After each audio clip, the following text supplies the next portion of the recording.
Hello and welcome to another episode of Literary Gladiators, the show where we discuss and debate literature in all of its forms. If it's written work, it's game. Let's meet the panel. Hi, I'm Larry. I'm Tara. I'm Aidan. And I'm Josh. And today we're going to be going over a fairy tale that we're revisiting from Hans Christian Andersen. This is my collection that I got from Barnes & Noble Classics.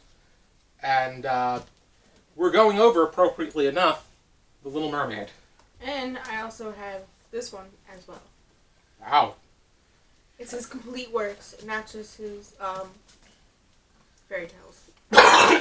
But this one has all art, illustrated art all through it, and I have a bookmark for The Little Mermaid, the one that we're going over. Look at that. That's very charming. Mm-hmm.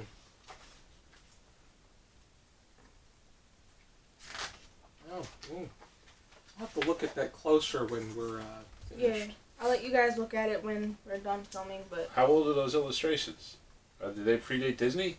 I think I don't know. I have no idea. Yeah, interesting. Copyright on them. Yeah.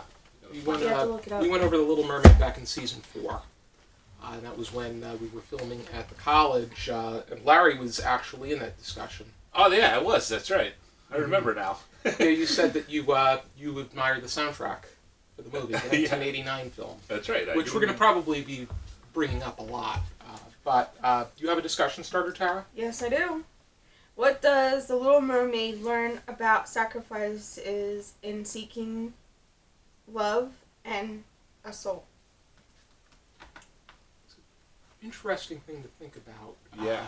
That's but what struck me this time, actually. I think that, at the beginning of the piece, she's very impulsive, and she's very much, she wants what she wants, as far as she wants to get up, because she sees her siblings one by one being able to go up to the surface, and she herself becomes very antsy and eager to do the same. But then it starts to develop. She wants to marry a human prince, or a human person, a man, Yeah. and because she sees that as being able to seek she seeks immortality, human immortality, because she finds that to be different from her what she can seek as a mermaid. Because, for the mermaids, wasn't it 200-300 years they were, foam on the sea, and then humans, as it's said by the grandmother, I'm pretty sure, it's they live on forever, even when their physical bodies. Yes, that's the way that the grandmother interprets it. But I think by the end, I think that we begin to really develop that not only does she at the end we realize that she actually will take steps toward caring for those that she desires, even if it means that it's not going to physically benefit her, in the way that she sacrificed her own life for the well-being of the prince, even though the prince really had nothing to offer to her anymore. Yeah, that's what it is. That's the perfect act of sacrificial love at the end of the story. Yes. That entitles her to access to heaven, Mm-hmm. which is a very Christian way of looking at the world, and very very beautiful, I think. Hans Christian Andersen's works were he did incorporate a lot of Christian morals in it. More so in works like The Snow Queen, which inspired Frozen. But with The Little Mermaid, you could see that, where she was rewarded for her selflessness in being it, because her sisters made the sacrifice by trading their hair in to provide her with what she needed in order to get out of this sticky situation where you kill the prince, you can come back down and live a normal life. Yeah, she has to kill the prince and let the blood flow over her legs, and then they would turn back into a fishtail and allow her to return to her family. But instead of doing that, she chooses... Hopefully her tongue can grow back too. But there really is no mention to that, because it doesn't apply. She chooses to die instead. Yes. Because that is her fate that she chose in the beginning of the story. Whereby, if she did not succeed in marrying a prince, then she would die from a broken heart. Yeah. So yeah, Tara, good question, and I think it was a perfect act of sacrificial love. That's what struck me this time about the story. How do you see it, Aidan?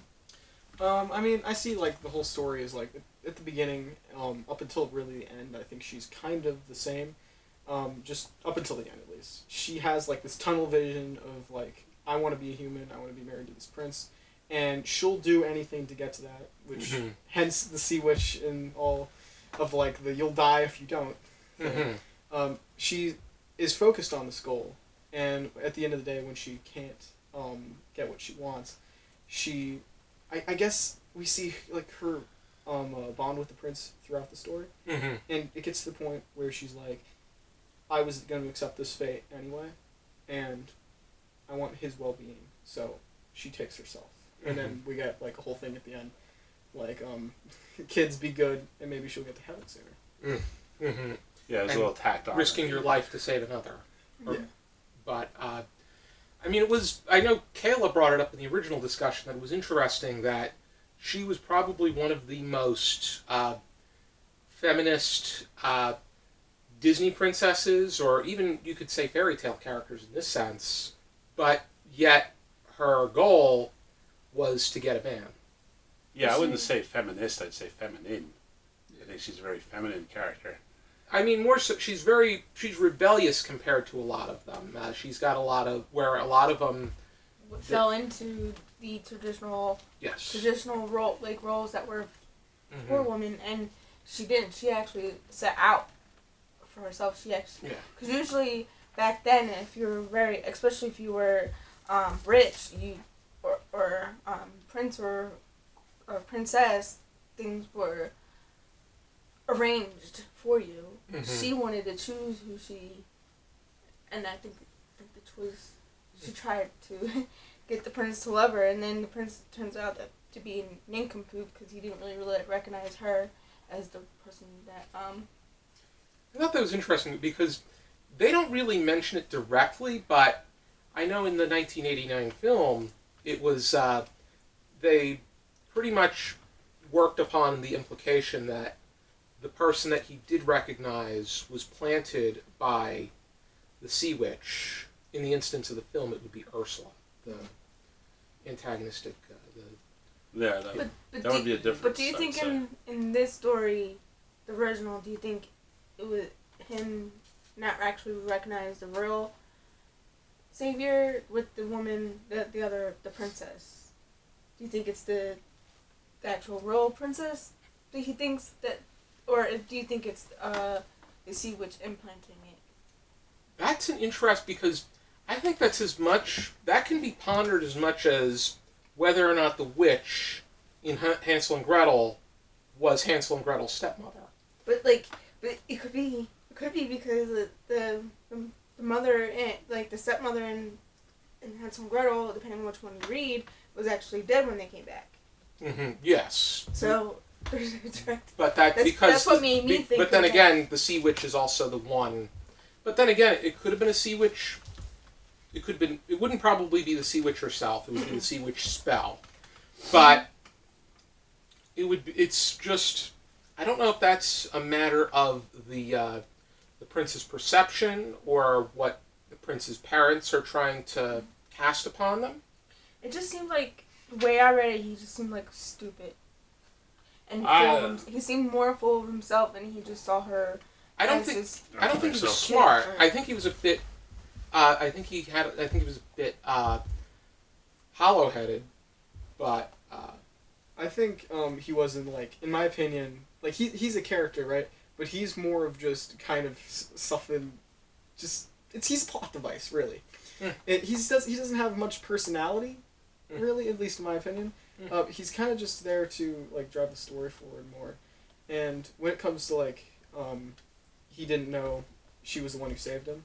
Like in the Disney version, since it's a musical, you can see a musical performed live. They changed it to her voice that he remembers. But in this one, he's saved. Does he see her for a second, or does he? doesn't say that he I don't does. think he does. So in this one, he doesn't really have anything to go off of. But in the musical version with Disney, they had Ursula, since she took Little Mermaid's voice. She had Ursula use the Little Mermaid's voice to then marry him, so then she could take her soul.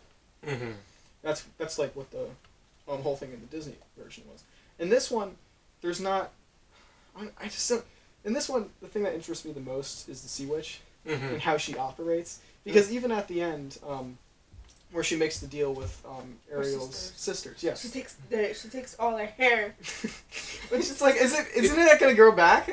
Or is it not the same thing for mermaids? I don't know if it will grow. I'm not sure if it's like the spell. Like if it's a spell because it won't grow back because of the spell, or the exchange is their most valuable asset, and with the Little Mermaid, she slid out her tongue, which clearly a tongue doesn't grow back.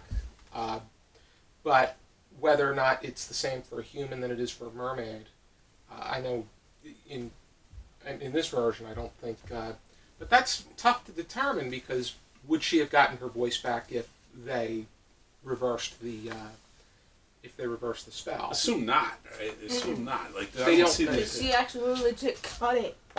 Yes. It wasn't like a spell. I'm not sure. Just like, and we don't really. And you don't. I don't know if was it a spell that they got rid of? They got rid of their hair, or was it cut off? It was not it was the same way. I think they cut it off. Okay. But to me, like, whether they cut it off or not, right? Like, they could the Sea Witch could just be using the sisters to get the Ariel to get her to commit, another.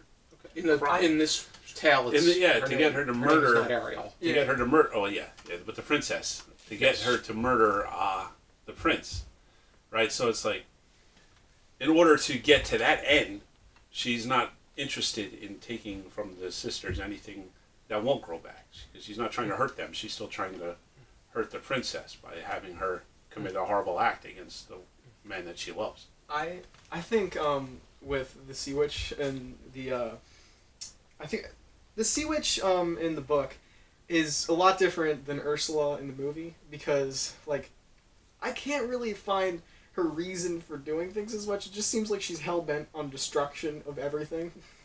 It's like, what can I do here to make more blood spill? Yeah. And then Ursula in the movie, she's obviously after something. She's after Ariel's soul. That's like her key motivation. She's after Ariel's soul, which is why she steps in. In the book, she doesn't step in, really. She kind of just lets it be. Ariel's sisters come to her.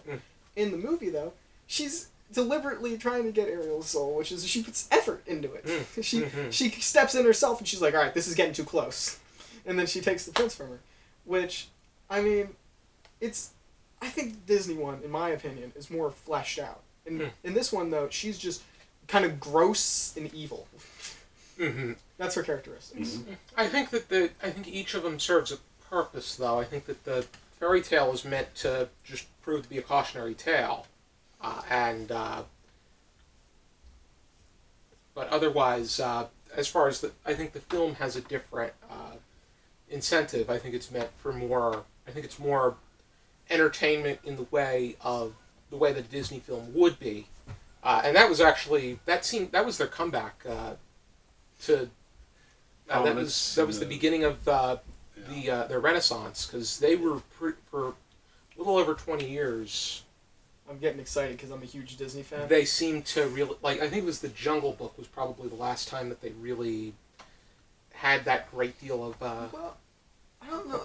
So The Jungle Book didn't have crazy amounts of success. It did pretty good. It was Walt Disney's last. Yeah. During his lifetime. Yeah. It was his last, because Sword and Stone came out after he died, I think, right? Yes. But till then, they've had decent, moderate successes like Fox and the Hound, and they had The Rescuers, which I think did pretty good. The Rescuers. The Aristocats. The Aristocats, yeah. Aristocats. And all that, you can tell with that animation style. I'm going off on a Disney right now, but you can tell with that animation style, they are keeping it cheaper, which it's still graceful animation, because I always separate two different kinds of animation. There's graceful, and then for me is something like Snow White and Snow White, and then there's cartoony, which is like the dwarves in Snow White. And even hear them talking about how they made that one with confusing the animators because they had one realistic style of animation and one that they were used to already. But with The Little Mermaid, though, it was a pivotal time in, with Disney, and it really launched them right off, and they made tons and tons of more stuff that just made them grow and grow and grow more. Beauty and the Beast in 91, Aladdin in 92, The Lion King in 94, Pocahontas in 95. Pocahontas didn't do that well, actually. It did okay. It had it won an award for Colors of the Wind. Okay. And I think other than that, the critics hated it. And then Tarzan wasn't that good. Tarzan was 99, right? Wasn't it was 99. Yeah, Hunchback of Notre Dame was between that. Then it was Mulan and Tarzan. All great movies, in my opinion. Except, I don't know about Pocahontas, but all the rest of them, I think, are really great movies. And then you get into the early 2000s with them in there. I mean, Pocahontas is also not very accurate to... Like, Pocahontas didn't really look the way that she did in the film. Yeah, famously so, too. John Smith was... They made him... He wasn't as handsome as he was in the film. I'm sure he'd like to believe that he was. Yes. Probably, yeah. But, otherwise, we'll get back to Little Mermaid. When she becomes from, and then from there she turns into the daughters of the air. I thought that was pretty interesting, and they served the sun god. And she turned into a totally different being. I thought that was interesting. And I guess she's paying her dues or whatever, and she can get out of that with good children. But like, I wasn't totally sure about that. Cause like when I reread that like 3 times. Like, wait, do they go to the children's houses that are hopefully they're good, and then it lessens, and if they go to another children's house if they're bad, they lose. It's like a 300 years or something. It's like a sort of gambling thing. You know, you lose, you win. We'll see what happens. Yeah. See what happens. Next house, come on, it could be a good kid. But I think that would be really interesting concept if someone took after she died, whatever, the daughters of the air, made it a totally different thing. That would be really, really interesting to take that concept. I felt like that was kind of... I heard a lot of people say that the ending of The Little Mermaid, like a lot of the fairy tales Disney's pulled stuff from, is kind of, it's like not happy at all. And I read it and I was expecting her to die, which she does, I guess, right? But that kind of gave me like, it was kind of a bittersweet thing. Like, she didn't get what she was going for at the end of the day. But I feel like the ending with her, you know, being in this group looking for good and bad kids or whatever, I feel like that kind of felt tacked on. As kind of just like, hey, also be good, kids, kind of thing. Or this character that you've grown attached to over the past hour or so is not going to go to heaven as easily. Yeah, it did seem a little tacked on, I agree. Yeah. I mean, cautionary like fairy tales are not necessarily, they don't flow as... Well, they're not. I think they're more like cautionary tales, especially the Grimm fairy tales are very like teach you a lesson type of thing. Grimm ones were written and rewritten frequently. Yeah, but this one, you know, it already has the cautionary tale aspect of it. That's why it kind of feels tacked on in the end with the whole thing about, you know, be good so that the Little Mermaid can go to heaven. Another thing I wasn't too crazy about was the idea that the mer people don't have souls. Like, I wasn't sure. I think they do. No, they don't. Well, they don't have immortal souls. They die after like 300 years. And humans, which it's humans have immortal souls. Yeah. Which I can't tell how much of a motivation is the prince or immortal souls, getting an immortal soul. But I imagine, I'd like to think most of it's the prince. But for like the ending though, I felt the entire time just the way Josh did, just the fact it's a cautionary tale. That's what I was thinking the whole time. It's like the other one was like, hey, you know, like Disney, they did it. Do this, like go take risks, put yourself out there, and your dreams come true or whatever. This one, through the entire book, I was thinking, oh, it's a cautionary tale for sure. But once the ending happened, I feel like it kind of messes up the message a little bit, because if you look at what she risked pretty much her whole life, and if you remove the ending, then she like you gotta get the lesson that, hey, be content with your lot, because if you are greedy, then it won't end up well.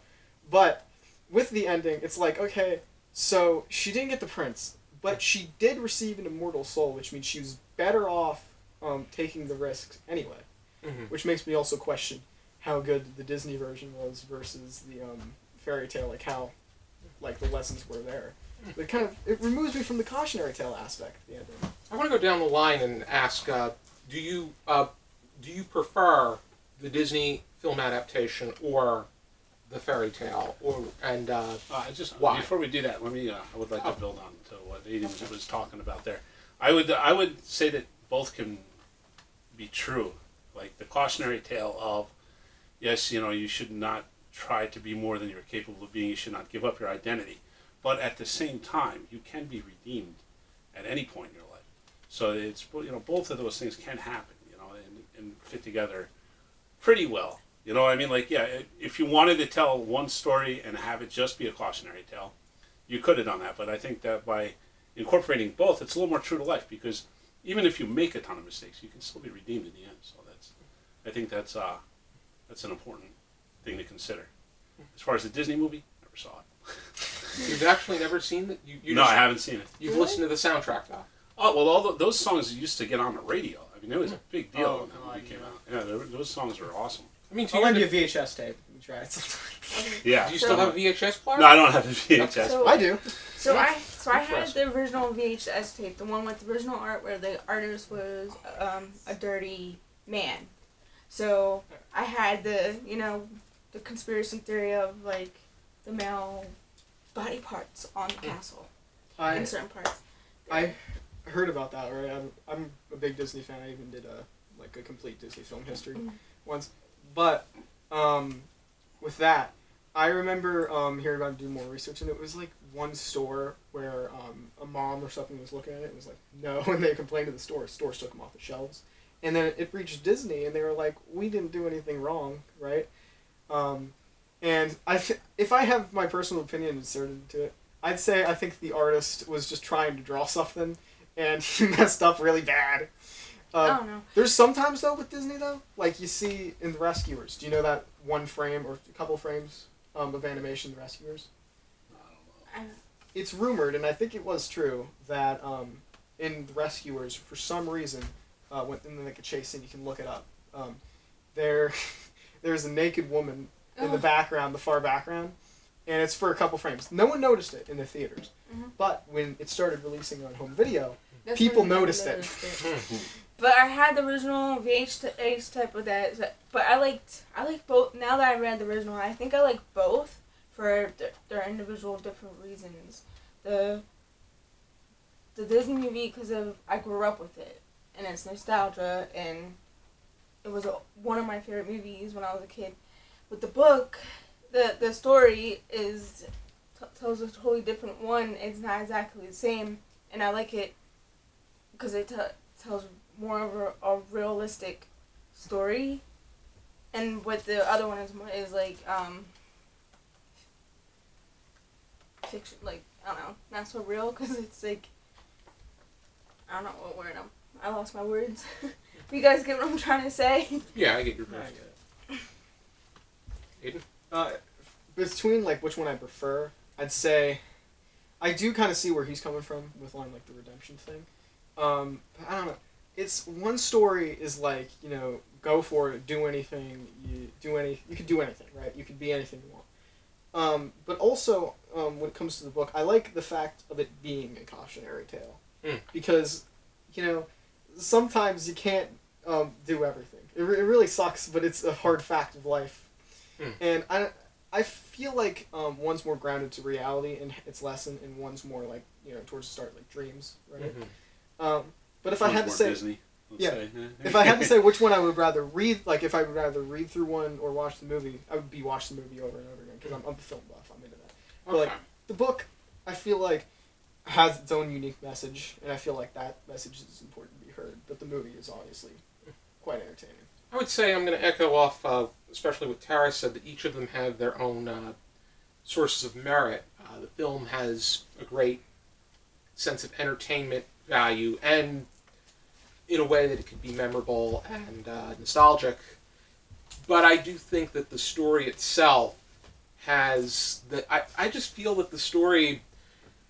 I think there's a different kind of merit to it. I think there's a lot of substance and a lot of in the way that there's a very strong message to it as far as how things go about and the direction which it takes and the morals and the decisions that people make within the piece.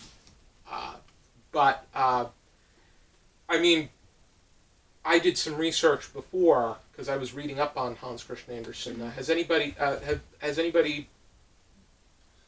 into Hans Christian Andersen? I haven't read into him, but like I know about it and I know about the story, and it makes complete sense why he wrote the story the way it is. It was It was a response to a man that he had a crush on. Yeah, and got rejected. Yeah, it was Edvard Collin. His father was Jonas Collin, who he was his benefactor and guardian. And Edvard Collin was Jonas's son. He helped Andersen. He taught him Latin and grammar. Mm-hmm. Edvard, Collin just saw him as a friend. Andersen was infatuated with him, but Collin decided to marry a woman, and Andersen was devastated. He didn't like that in one of the letters he referred to him as a worthy friend, and Andersen was very insulted by it. The way that he wrote, he saw himself as this mermaid, or like a sea nymph, and the human mortality in the general world that he was seeking was the prince, hence Collin. And it's worth knowing that Hans Christian Andersen, he was a very fascinating person. He was also a major narcissist. He wrote 3 autobiographies by the time he was 50. That's And awesome. a lot of times they weren't necessarily real life accounts. I mean, he did do a major. The King of Denmark gave him a grant where he he funded him so that he could just keep writing fairy tales, and he came out collection after collection after collection. But I think that you definitely see a great deal of Andersen and his personal feelings, his ego, and the way he sees himself in this situation. I think he does make it, though. I think that it's a bit more fictionalized the way that he incorporates the ending, though, where he does seek the immortality through sacrifice rather than getting what he wants directly, and by that, the prince. But it would only appeal at that time for the central character to be female. Yeah. Well, that's but also not female in a sense, like a female, but not human, and beneath humanity. Mm-hmm. And that's sad to see yourself that way.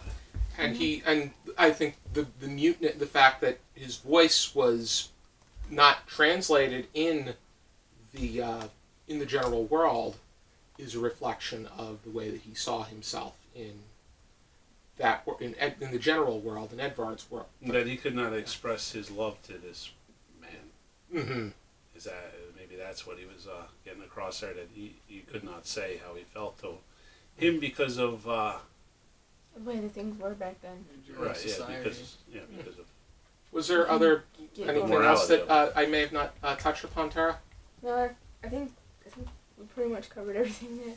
Okay, because I was referring to there was details in the book. I'm sure there's details in here too about certain things. There was also historyofmermaids.com and lithub.com had an article. I will leave that down below. I know that there were a lot of people that they felt outraged because they casted a black actress to play Ariel in the most recent live-action film. If you think about it, They'll be even more outraged by the fact by what it's really about. Mm-hmm. Yeah, they'll be really mad. Like, if they do if people do the research, they'll realize like he wrote it in the reaction of being rejected by someone of the same sex that he really liked. He chose a woman.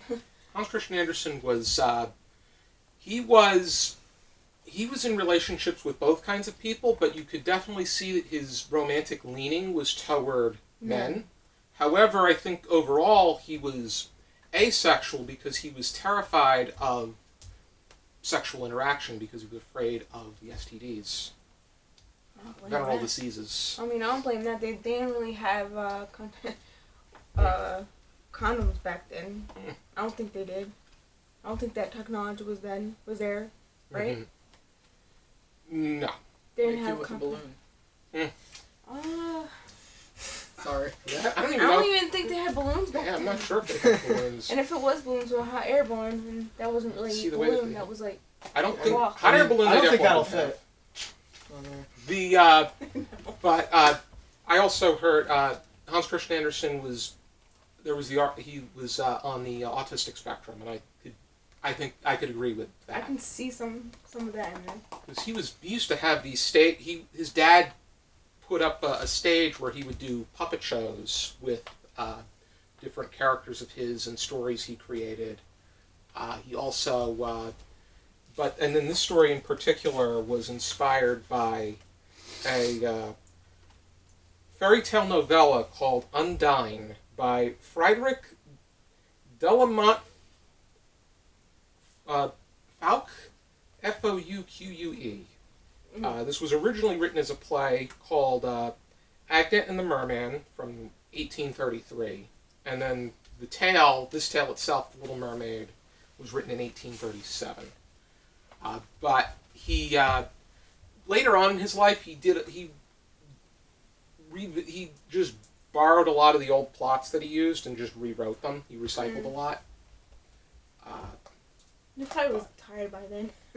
I don't know about that. I think he was just, because he saw success there, he might as well try to duplicate it, but it just doesn't work. No. Usually doesn't work. Would be the first person to try that. Oh, yeah, that's true. People do that with their written works and their other, like their music and whatnot, even film. Sometimes it works, like Transformers and GoBots. Transformers won that. Oh, maybe. Yeah, maybe. But was there anything else that we wanted to touch upon?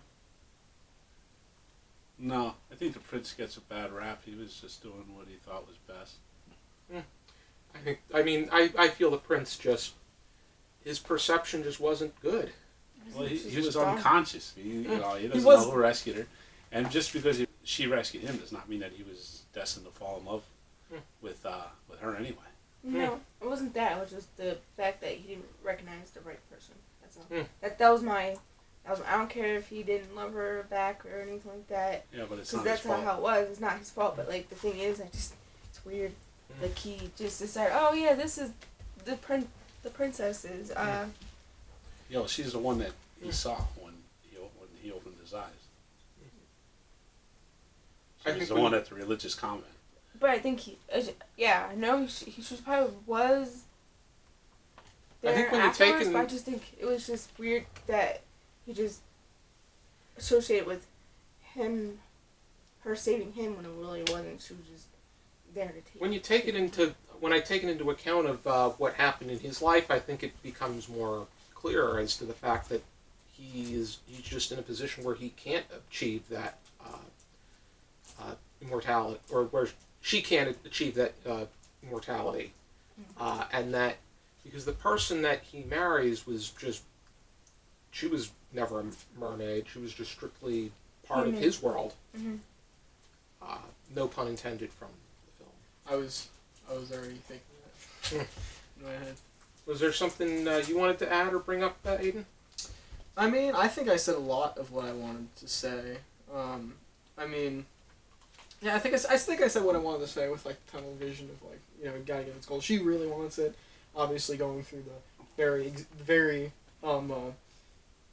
plainly just horrible pain, just walking in that form.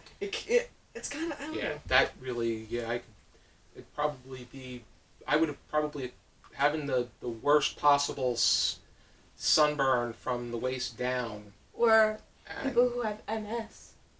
Mm. Because, like, they say that, because, like, I went to college with a woman who had MS, and she said it's painful just to walk. And she pushed herself to walk. I don't know how she's doing now. I would never, I could never, I've never had or don't have MS, so I wouldn't be able to make that comparison. She said, like but I do know a lot of them. If you sit down with your legs crossed, and then those pins and needles, she said it's like walking like that. But like the best way she can describe for us to understand. But that was for her. That was her. Okay. That was her. I mean, a lot of them Everyone is different. Everyone else is yes, different. a lot of them end I up just wanna make that clear. confined to a wheelchair though. Because I've had I know people that had MS and they ended up wheelchair bound. Yeah. I don't know if she's wheelchair bound now. This was like my beginning college days, so I don't know how she's doing now though.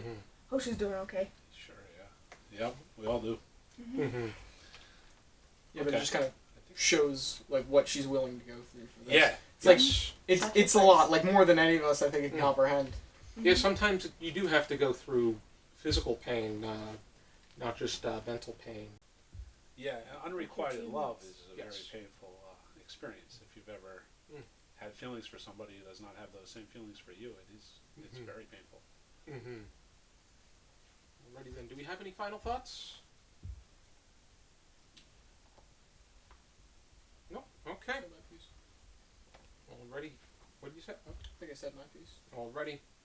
If you are interested in reading this particular tale, my copy is the Barnes & Noble Classics edition. It has a lot of information about Hans Christian Andersen and his complete collection of fairy tales. It's the tales, not doesn't have any of his plays. This is the complete fairy tales and stories. So I don't know if it has plays or not, but I think mine has stories, but it just has the stories.